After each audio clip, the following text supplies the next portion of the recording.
کیسے دیکھ رہے ہیں جی اس وقت کیا ملنے والا ہے IMF سے ہمیں؟ دیکھیں IMF کا یہ جو 37 ماہ کا پروگرام ہے اور یہ جاری ہے، اور جو اب اگلی قسط جو ہے وہی جو روٹین کے حساب سے کوئی نئی چیز ایسی نہیں ہے، مگر ظاہر ہے وہ IMF کا مشن مختلف معاملات پہ پاکستان آتا رہا ہے. ابھی بھی ریسنٹلی وہ ان کا دورہ ہوا تھا. تو ہم جو IMF کے ساتھ ہماری کمٹمنٹ ہے اس حکومت نے 101 پوری کی ہے، اور IMF بھی اس کا اعتراف کرتا ہے.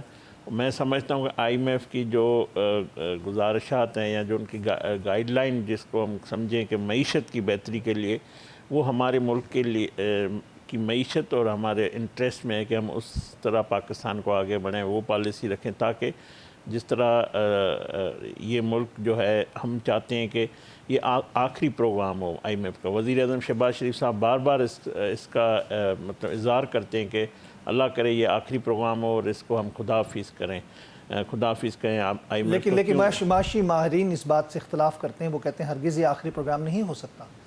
کہنے میں اور کرنے میں بڑا فرق ہے. نہیں، دیکھیں انسان کی نیت ہونی چاہیے، کوشش ہونی چاہیے.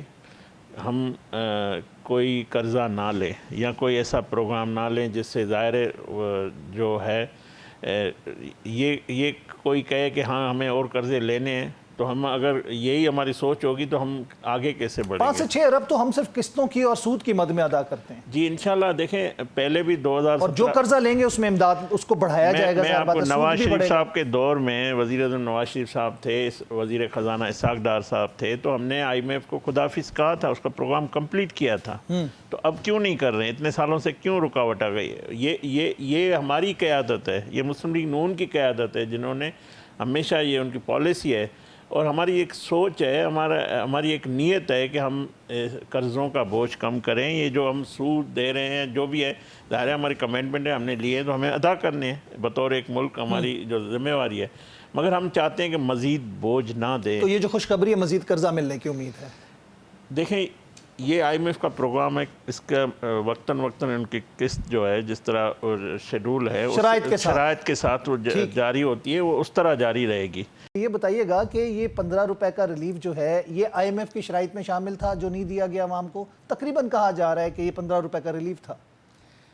دیکھیں بات یہ ہے کہ میں نے کہا کہ مہنگا ہم نے پیٹرول کیا IMF کے جو ہماری کمٹمنٹ ہے، ہم نے سبسڈی ختم کر سبسڈی ختم لیکن یہ تو عالمی مارکیٹوں میں دیکھیں قیمتیں نا، گری ہیں. مجھے یہ بتائیں آپ رضا صاحب، 200 کی چیز خرید کر ہم 150 کیسے دے سکتے ہیں؟ مارکیٹ انٹرنیشنلی سستی ہوئی ہے. 150 تو نہیں دے سکتے. ہاں یہ ضرور ہو سکتا ہے کہ جو ہم اس میں سبسڈی دے رہے تھے ہم تب دیتے جب ہمارا خزانہ بھرا ہوا ہو، ہمارے حالات اچھے ہوں، تو ہم کیسے کر سکتے ہیں؟ جو ریٹ انٹرنیشنل ہے اوگرا اس کے مطابق طے کرتا ہے.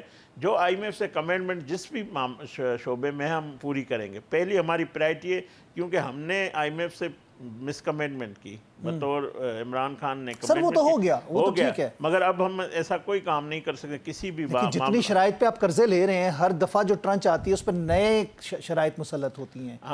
ہماری نیت ہے کہ یہ قرضے آئندہ ہم نہ اٹھائیں، مگر ظاہر ہے یہ ہمیں ضرورت ہے ملک کو آگے بڑھانا ہے. اگر IMF کے بغیر ملک اس وقت نہیں چل سکتا تو ہمیں پاکستان کو ڈیفالٹ نہیں کرنا ہے، خدا نہ خدا. ہماری ساکھ ہے، ہمارا جو وقار ہے اس کو ہم بحال رکھیں گے.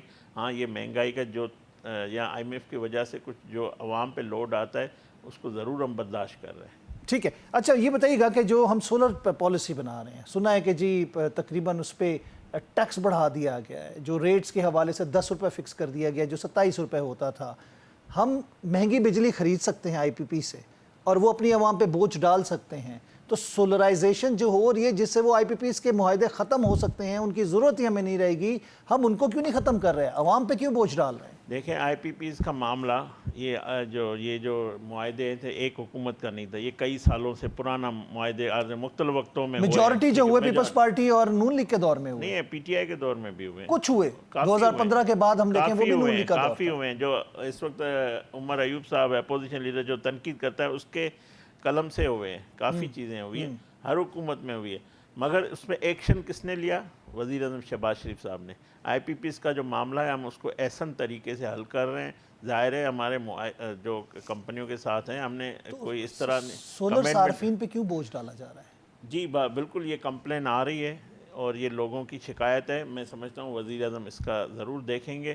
سولر میں سمجھتا ہوں جو ہم نے لوگوں کی انویسٹ کروائی ہے, اگر آپ کے گھر میں 20 اس لاکھ میں روپے آپ گورنمنٹ نے, کا تو کچھ نہیں لینا دینا نا, آپ آسمان سے میں وہی کہہ رہا ہوں, دھوپ اگر لیتے ہیں 20 لاکھ کا اس نے لگا دیا ہے تو ہاں. کل اس کے لیے پریشانی نہ ہونا چاہیے. تو ضرور ہم اس پہ بات کریں گے. پیٹرولیم مصنوعات کی قیمتیں کم نہیں کی, جو تقریباً 15 روپے آپ کو چھوٹ ملنی تھی, اس میں لیوی بڑھا دی گئی اور کہہ دیا گیا کہ جی ہم بجلی کی مد میں آپ کو سہولت دے دیں گے, جبکہ بجلی کی مد میں کوئی سہولت نہیں ملنے والی. یہ سب کو پتہ ہے. دیکھیں وزیر اعظم شہباز شریف صاحب نے جب اپریل میں 22 میں جب ہم نو یہ کانفیڈنس, انہی کی شرط تھی. نہیں میں آ رہا ہوں اس پہ. جی اس وقت پاکستان ڈیفالٹ کے قریب تھا. عمران خان صاحب نے آئی ایم ایف سے کی ہوئے جو معاہدہ تھا اس سے بیک ہوئے, اور اس کو پتا تھا کہ نو کانفیڈنس موو کامیاب ہو جائے گا, اور انہوں نے تیل کی قیمتیں بڑھا دی, جو مطلب کم کر دی, سوری 150 پہ لے گئے, اور جو کمٹمنٹ تھی اس سے پیچھے ہٹ گئے. تو یہ ایک ریاست کی کمٹمنٹ تھی, کوئی ایک جماعت کی ہے, ایک وزیر اعظم کی نہیں تھی. پھر ہم نے مشکل سے آئی ایم ایف کو, وزیر اعظم شہباز شریف صاحب خود گئے ہیں, اس سے ایم ڈی سے میٹنگ کی ہے, خود جا کے ان کو قائل کیا ہے, اور مشکل فیصلے کیے.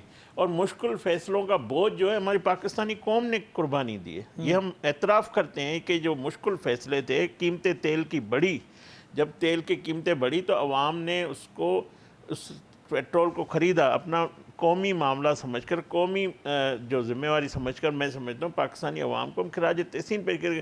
جب دوبارہ ہماری حکومت بنی ہے تو تیل میں ہم نے جو انٹرنیشنل ریٹس ہوتے ہیں, اوگرا اس سے طے کرتا ہے, اس میں ریلیف بھی دیا. تیل بڑھایا, مشکل فیصلے کیے. اب جو 38% مہنگائی جیسے ہو گئی, 3% پہ آ گئی, تو جو مشکل فیصلے, ہم تو کہتے ہیں عوام نے اس کا بوجھ اٹھایا ہے. عوام نے جب بوجھ اٹھایا, عوام نے جب قربانی دی, جب ہماری معیشت بہتر ہو رہی ہے, جب ہمارے معیشت کے اشارے بہتر ہو رہے ہیں, ہم نے 23% مارک اپ تھا, آج 12% پہ کھڑا ہے, اس طرح اسٹاک ایکسچینج ہماری اوپر چلی گئی ہے. تو جو مہنگائی, ابھی بھی ہم سمجھتے ہیں کہ پاکستان کے 50% عوام جو ہے 2 وقت روٹی کے لیے پریشان ہے. تو ہماری وزیر اعظم شہباز شریف صاحب کی ہمیشہ کوشش ہوتی ہے کہ ان مسودہ طبقے کو امپاور کیا جائے, روزگار فراہم کیا جائے, ایسے حالات پیدا کیا جائے تاکہ وہ بھی, جو ہم نہیں کہتے سب کچھ اچھا ہے, دودھ اور شہد کی نہریں نہیں بہ رہی ہیں. سر ابھی تو رمضان کے مہینے میں آپ دیکھ لیں جو مہنگائی کا طوفان ہے, اس کو تو آپ قابو نہیں کر سکے. میں وہی کہہ رہا ہوں, ہم اس کو کنٹرول بھی کر رہے ہیں. چینی نہیں قابو آ رہی آپ سے. چینی دیکھیں, چینی بھی بالکل ایک عالمی جو ریٹ ہے اس کے حساب سے میں سمجھتا ہوں پاکستان میں اس وقت مہنگی ہے عام آدمی کو. رمضان شریف میں جس طرح آپ نے بات کی کہ کس طرح باہر کے ممالک میں لگائے جاتے ہیں, حکومت نے پورے اقدامات کیے ہیں, حکومت نے پیکیج دیا ہے, صوبائی حکومت پنجاب نے پیکیج دیا ہے کہ عام آدمی کی مدد کی جائے. صاحب میرے ساتھ ذرا سستے بازار چلیے گا, وہاں پہ سٹاک اویلیبل ہی نہیں ہوتا, ختم ہو جاتا ہے. میں دیکھیں وہ گورننس کے معاملے بھی ہوتے ہیں. اصل تو معاملہ گورننس پہ ہی آتا ہے, حکومت کا کام گورننس ہے. صوبائی حکومتوں کی ذمہ داری ہے. وزیر اعلیٰ مریم نواز صاحبہ نے اس میں بہت اقدامات کیے ہیں, باقی صوبوں کو بھی کرنے. تو میں وہی کہہ رہا ہوں کہ سب کچھ اچھا نہیں ہے کہ اتنا اچھا ہے کہ سب کچھ ٹھیک ہے. یہ سر وفاقی دارالحکومت, یہ تو حکومت کے انڈر آتا ہے نا. ہم پوری کوشش کر رہے ہیں. ہمارے جو چیز 150 کی ہے, 200 کی تھی, وہ 400 500 600 کی مل رہی ہے. چینی کی جب ریٹ بڑھے ہیں, جو شوگر ملوں نے جو کمٹمنٹ کی تھی اس سے پیچھے ہٹے ہیں, یا جو کچھ ہوا ہے, وزیر اعظم نے اس پہ ایکشن لیا ہے, سخت ایکشن لیا ہے.